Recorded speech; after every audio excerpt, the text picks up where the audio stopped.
Dude, Hey, what's up? what you reading? The Bible. You're reading the Bible? Yeah. Dude, why are you reading the Bible? For class? No, I just... Okay, so you're just reading the Bible. You're just sitting here in a coffee shop in the 21st century using state-of-the-art technology to read ancient myths for no reason whatsoever. Well... Tell me something. Are you one of those super religious people who thinks Jesus actually rose from the dead?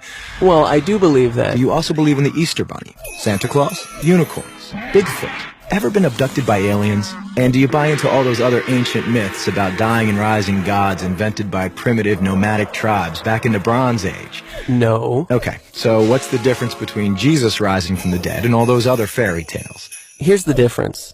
My belief in the resurrection of Jesus is rational. It's based on historical facts.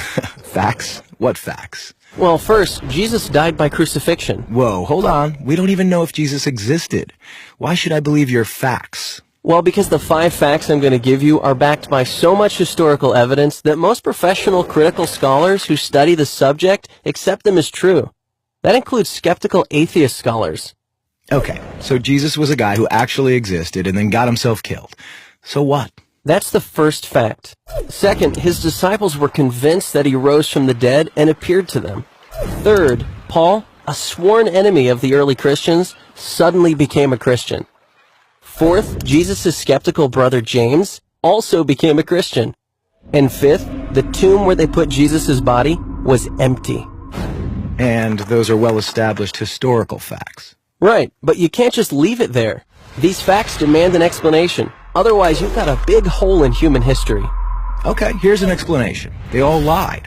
It was a conspiracy, the most monumental prank ever perpetrated. His followers stole his corpse from the tomb and then started telling everybody he was alive. That's the conspiracy theory. The problem is it doesn't explain the facts.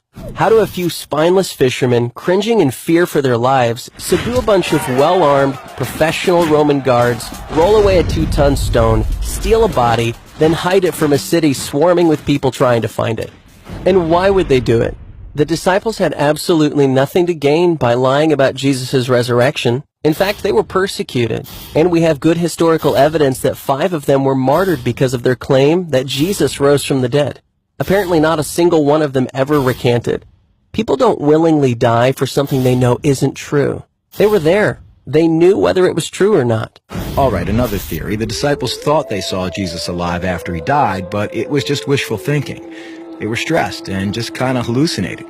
The hallucination theory also lacks explanatory power. 500 witnesses saw Jesus at the same time, and the disciples touched him.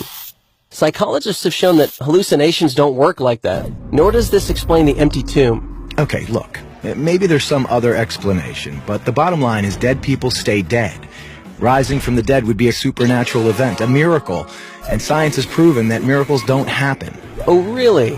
When did that happen? I don't know. I just kind of heard it somewhere. Science has not disproven miracles. In fact, that would be impossible. Why? Science deals exclusively with natural phenomena, physical matter and material processes, right? Yeah. But a miracle, by definition, is not a natural phenomenon. It's supernatural. So a supernatural event would lie outside the boundaries of science.